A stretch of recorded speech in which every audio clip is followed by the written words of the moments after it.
പ്രിയപ്പെട്ട സഹോദരങ്ങൾ, ഇന്ന് കാണുന്നതേതാ? ലോകത്തുള്ള കുടുംബബന്ധത്തിന്റെ അടിത്തറ തകർന്നത് എവിടെയാ?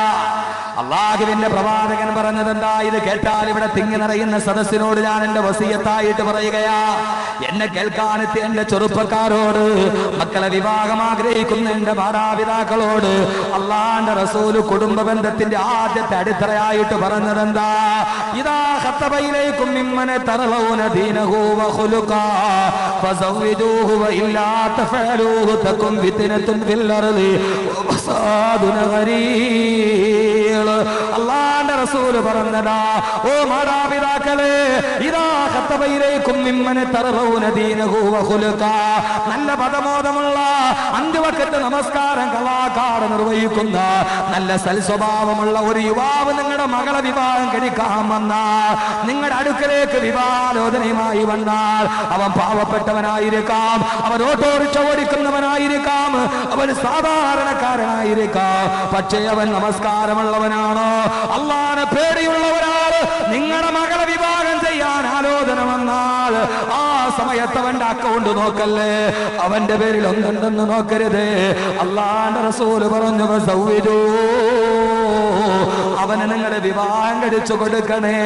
അങ്ങനെ നിങ്ങളെങ്ങാനും വിവാഹം കഴിച്ചു കൊടുക്കാതിരുന്നാൽ 4 ദിവസമായിട്ട് ഖുർആനിലെ കുടുംബം എന്ന വിഷയം പറയുന്ന ഉത്തമയായ ഭാര്യ എന്ന ഖുർആനിലെ ഭാര്യ എന്ന വിഷയം പറയുമ്പോ അതിലോട്ട് കടക്കുന്നതിന് മുമ്പ് ഞാൻ നിങ്ങളോട് പറയട്ടെ, എവിടെയാ നിങ്ങൾക്ക് തെറ്റിപ്പോയത്? അല്ലാഹുവിന്റെ റസൂലാ പറഞ്ഞത്, മതബോധമുള്ളവര് നിങ്ങളുടെ മകളെ വിവാഹം ചെയ്തു കൊടുക്കണേ. മതബോധമുള്ള പെണ്ണിനെ നിങ്ങളുടെ മക്കൾക്ക് പുതുമണ്ണാക്കി വെക്കണേ. അതല്ലാവ ഇല്ലാത്ത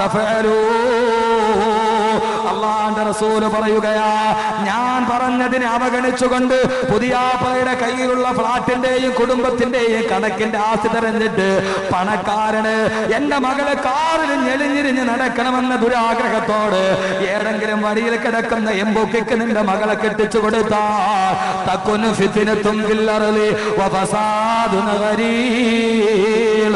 അല്ലാഹു പറയുന്നു, തക്കുന് ഫിത്നത്തും ഫിൽ അർളി, അത് ഭൂമിയിലെ കുഴപ്പത്തിന്റെ തുടക്കമാ.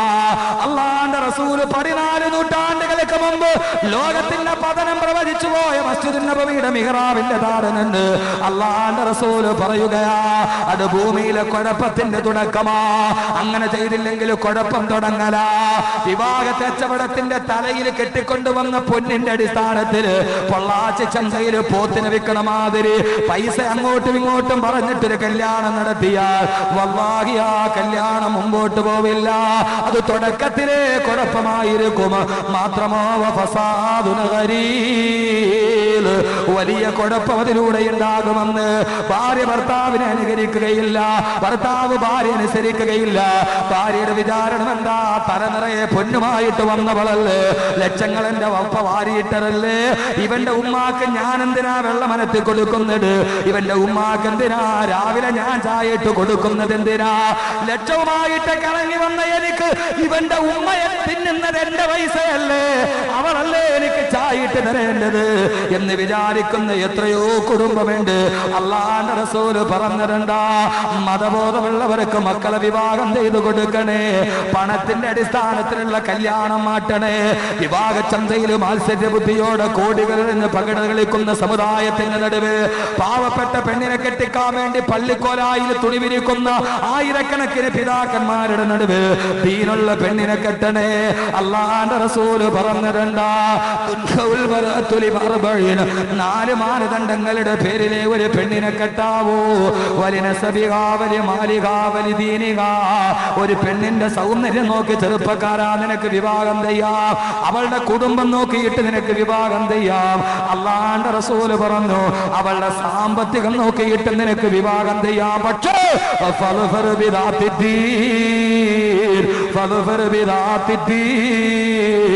ദീനിന് മുൻഗണന നൽകണം. അല്ലാഹുവിനെ നിസ്കരിക്കുന്ന പെണ്ണാണോ, പർദ്ദയിടുന്ന പെണ്ണാണോ എന്റെ പെണ്ണ്? അതല്ല എന്റെ പെണ്ണ് തഹജ്ജുദ് നിസ്കാരമുള്ള പെണ്ണാണോ? ഏ ചെറുപ്പക്കാരാ, എന്റെ പ്രിയപ്പെട്ട സഹോദരാ, കല്യാണം കഴിഞ്ഞവരെ പിഴച്ചുപോയത് എവിടെയാ? പ്രശ്നമുണ്ടായത് എവിടെയാ? പണം നോക്കി കെട്ടിയപ്പോഴല്ലേ നമ്മുടെ ജീവിതത്തിൽ സമാധാനം പോയത്? സൗന്ദര്യം നോക്കി കെട്ടിയപ്പോഴല്ലേ സമാധാനം പോയത്? നമുക്ക് സൗന്ദര്യം പോരാന്ന് പറഞ്ഞ് അവള് മറ്റൊരുവരെ തെരഞ്ഞു പോയത് അവളുടെ സൗന്ദര്യത്തിന്റെ പേരിലല്ലേ? അല്ലാഹുവിന്റെ റസൂല് പറഞ്ഞിട്ടുണ്ടാ, വെളുവെളുത്ത പെണ്ണിനെ മാത്രം കെട്ടാനുള്ള, ചുണ്ടിൽ ലിപ്സ്റ്റിക് തേച്ച ഹൈ ഹീൽ ചെരുപ്പ് ധരിച്ച പെണ്ണിനെ കെട്ടാനുള്ള മോഹം ചെറുപ്പക്കാരാ മനസ്സിൽ നിന്ന് വിടണേ. കുടുംബത്തിന്റെ പദ്ധതി എവിടെയാ? അല്ലാഹുവിന്റെ റസൂലാ പറഞ്ഞത്. ഇതേവരെ കള്ളം പറയാത്ത പ്രവാചകനാ പറഞ്ഞത്. ഒരു പെണ്ണിനെ സൗന്ദര്യത്തിന്റെ പേരിൽ മാത്രം കെട്ടരുത്. അസാഹുസ്നുഹുന്ന അയ്യുദ്ഗിയഹുന്ന. അല്ലാഹുവിന്റെ റസൂല് പറഞ്ഞു, അവളുടെ സൗന്ദര്യം അവളെ അഹങ്കാരിയാക്കിയേക്കാ. കേൾക്കണേ ചെറുപ്പക്കാരാ, കല്യാണം കഴിക്കുമ്പോൾ സൗന്ദര്യത്തിന്റെ മാനദണ്ഡത്തിൽ കല്യാണം കഴിക്കല്ലേ. അസാഹുസ്നുഹുന്ന അയ്യുദ്ഗിയഹുന്ന. അവളുടെ സൗന്ദര്യം അവളെ അഹങ്കാരിയാക്കും. അഹങ്കാരം സൗന്ദര്യത്തിന്റെ പേരിൽ അവൾക്ക് അഹങ്കാരം ഉണ്ടാക്കും. അതുകൊണ്ട് ദീനിന് മുൻഗണന നൽകണം. അതല്ല, ദീനില്ലാത്ത പെണ്ണിനെ കെട്ടിയോ? ദീനില്ലാത്ത പെണ്ണിനെ കെട്ടിയോ? അല്ലാഹുവിന്റെ റസൂലാ പറഞ്ഞത്, ഞാനല്ല. തരിബത്ത് യദാ തരിബത്ത് യദാ, നിന്റെ കൈ നശിച്ചു പോകട്ടെ. അല്ലാഹുവിന്റെ റസൂല് പറഞ്ഞു, ദീനില്ലാത്ത പെണ്ണിനെ കല്യാണം കഴിച്ചോ? തരിബത്ത് യദാ, ദീനില്ലാത്ത പെണ്ണിനെ കെട്ടിയാൽ നീ നശിച്ചത് തന്നെ. കാരണം അവൾക്ക് എന്ത് ദീനാ ഉള്ളത്? പാതിരാത്രിയിൽ എന്റെ ഭർത്താവ് കിടന്ന് വല്ലാതെ ചുമയ്ക്കുമ്പോ, എന്റെ ഭർത്താവ് ക്യാൻസർ വന്ന് അറ്റാക്ക് വന്ന് കിടക്കുമ്പോ, അവന്റെ മലമൂത്ര വിസർജനത്തിന്റെ നിയന്ത്രണം നഷ്ടപ്പെടുമ്പോ, അത് വാരിക്കൊടുത്താൽ എനിക്ക് സ്വർഗം കിട്ടുമെന്ന് ഓർമ്മയുണ്ടെങ്കിലല്ലേ നിന്റെ ഭാര്യയെ കൊണ്ട് കാര്യമുള്ളൂ. അതല്ല, ഭൗതിക ജീവിതത്തിന്റെ ലാഭനഷ്ടത്തിന്റെ കൂട്ടിക്കിടച്ചിലുകളുടെ ഇടയിലാണെങ്കിൽ അവള് നിന്നെ വിട്ടിട്ട് മറ്റൊരാളെ തേടില്ലേ? അതുകൊണ്ട് സഹോദരങ്ങളെ, കല്യാണം കഴിക്കേണ്ട മാനദണ്ഡം ഏതിന്റെയും മാനദണ്ഡം മതബോധമാ. നിങ്ങൾക്ക് ഇഷ്ടപ്പെട്ടാലും ശരി, ഇഷ്ടപ്പെട്ടില്ലെങ്കിൽ ശരി, വെറുതെ പറന്നിട്ട് പോകൽ എന്റെ ധർമ്മമല്ല. അല്ലാഹു മതബോധമുള്ളവരാക്കി മാറ്റിത്തരട്ടെ. മതബോധമില്ലാത്തതിന്റെ കുഴപ്പമെന്താ? വയത് കേട്ട ഒരു സഹോദരി, ഇവിടെ വയത് കേട്ടിട്ട് പോയൊരു സഹോദരി ഖുർആനിലെ ഭർത്താവ് പറഞ്ഞപ്പോ ഭർത്താവിനോട് ചോദിച്ചു, അഹ്മദ് ഖദീർ ബാക്കവി എന്ന് പറഞ്ഞത് കേട്ടോ, എന്താ നിങ്ങൾ അതുപോലെ എന്നോട് ചെയ്യാത്തതെന്താ? ആ സഹോദരൻ ചിലപ്പോൾ അദ്ദേഹത്തിന്റെ അറിവിന്റെ പരിമിതി കൊണ്ട് പറഞ്ഞതായിരിക്കാം. അത് അല്ലാഹുവിന്റെ റസൂലല്ലേ, നമ്മളൊക്കെ സാധാരണക്കാരല്ലേ, നമുക്കങ്ങനെ ചെയ്യാൻ കഴിയോ? അല്ലാഹുവിന്റെ റസൂലും നമ്മളെ പോലെയല്ലേ? അല്ലാഹുവിന്റെ റസൂലിന് വഹി ഇറങ്ങി അല്ലാഹു തെരഞ്ഞെടുത്തതല്ലേ? സാധാരണക്കാരിൽ അസാധാരണക്കാരനാണ് അല്ലാഹുവിന്റെ റസൂൽ നബി മുഹമ്മദ് മുസ്തഫ. അല്ലാഹുവിന്റെ റസൂൽ എന്നിട്ട് നമ്മളോട് പറഞ്ഞതെന്താ? ഞാൻ ജീവിച്ചതുപോലെ നിങ്ങളും ജീവിക്കുക. അതുകൊണ്ട് സഹോദരങ്ങളെ, മതബോധമാണ് അടിസ്ഥാനം. ഇത് ഞാൻ പറയുന്നത് മനസ്സിലാകണമെങ്കിൽ അത് സ്വർഗത്തിന്റെ ഭാഗത്ത് വെച്ച് നിങ്ങൾ ചിന്തിക്കണം. അതുകൊണ്ട് മതബോധമുള്ളവരെ കല്യാണം കഴിക്കാൻ തീരുമാനമെടുക്കണം. ഒരൊറ്റ കഥ പറയട്ടെ. ഉമർ റളിയല്ലാഹു തആല അൻഹു പാതിരാ സമയത്ത് ഗ്രാമാന്തരത്തിലൂടെ നടന്നു പോകുമ്പോ ഒരു കുടിലിന്റെ ഉള്ളിലിരുന്ന് കൊണ്ടൊരു വർത്തമാനം കേൾക്കുകയാ. ഉമ്മ മകളോട് പറയുന്നു, മകളെ പാലിലൽപ്പം വെള്ളം ചേർക്കുക. ആ സമയത്ത് മോള് പറയുന്ന, ഇല്ല ഉമ്മ, പാലിൽ വെള്ളം ചേർത്താൽ ഖലീഫ ഉമർ അറിയില്ലേ? ആ ഉമർ നമ്മൾ പിടിച്ച് ശിക്ഷിക്കുകയില്ലേ? ഉമ്മ പറയുന്നു, മോളെ രാത്രിയല്ലേ, ഉമർ കിടന്നുറക്കമല്ലേ, പാലിലെളുപ്പം വെള്ളം ചേർത്താൽ ഉമർ നമ്മളെ അറിയില്ലല്ലോ. ആ സമയത്ത് കൗമാര പ്രായത്തിലെത്ത ആ പെൺകുട്ടി പറഞ്ഞ മറുപടി എന്താ? എന്റെ കൗമാര പ്രായക്കാരികളെ കേട്ടുകൊള്ളുക. ഏത് കൗമാരമാണെന്നറിയുമോ? എറണാകുളം നഗരത്തിൽ 6ാം ക്ലാസ്സിൽ പഠിക്കാൻ പോകുന്ന കുട്ടിയുടെ വാട്ടർ ബോട്ടിലിൽ കുടിക്കാനുള്ള വെള്ളമല്ല, ഇന്റർവെല്ലിന് കുടിക്കാനുള്ള മദ്യമാണെന്ന് പരിചയപ്പെടുത്തപ്പെട്ട കൗമാരമല്ല. നമ്മുടെ കൗമാരം എന്താ? 6ാം ക്ലാസ്സിൽ പഠിക്കാൻ പോകുന്ന ആൺകുട്ടിയല്ല, പെൺകുട്ടിയുടെ കഥയാ. നമ്മുടെ മലയാളത്തിന്റെ മുഖ്യധാരാ പത്രങ്ങളുടെ സർവേ അല്ലേ? 6ാം ക്ലാസ്സിൽ പഠിക്കാൻ പോകുന്ന മിനീസ് കേട്ടിട്ട് പെൺകുട്ടിയുടെ തോളത്ത് തൂക്കിയിട്ടിരിക്കുന്ന വാട്ടർ ബോട്ടിലില് കുടിക്കാനുള്ള വെള്ളമല്ല മക്കളെ, ഇന്റർവെല്ലിന് അവള് കുടിക്കുന്നത് മദ്യമാ.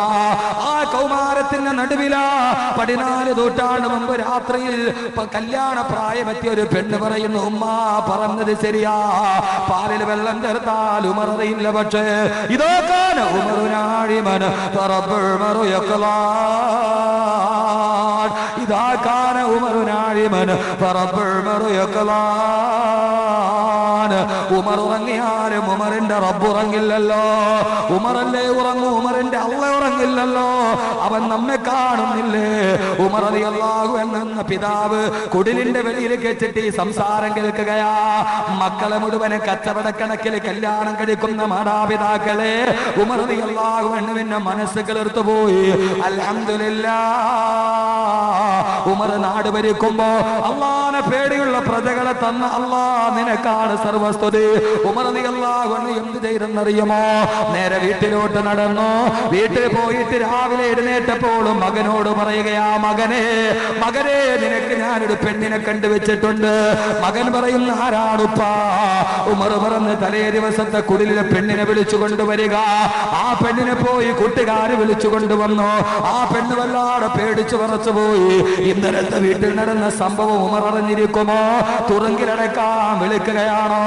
ഉമർ റളിയല്ലാഹു അൻഹു എന്ന പിതാവ് മകനോട് പറയുന്നു, മോനെ ഈ നിൽക്കുന്ന പെണ്ണിനെ നീ വിവാഹം കഴിച്ചോ, അല്ലാഹു നിനക്ക് ഖൈർ തരുമെന്ന് ബഹുമാനപ്പെട്ട സയ്യിദുനാ ഉമർ ഇബ്നുൽ ഖത്താബ് തന്റെ സ്വന്തം മകന് ഭാര്യ അന്വേഷിച്ചപ്പോ ഉമർ റളിയല്ലാഹു അൻഹു നോക്കിയത് സ്വന്തം സമ്പത്താണോ?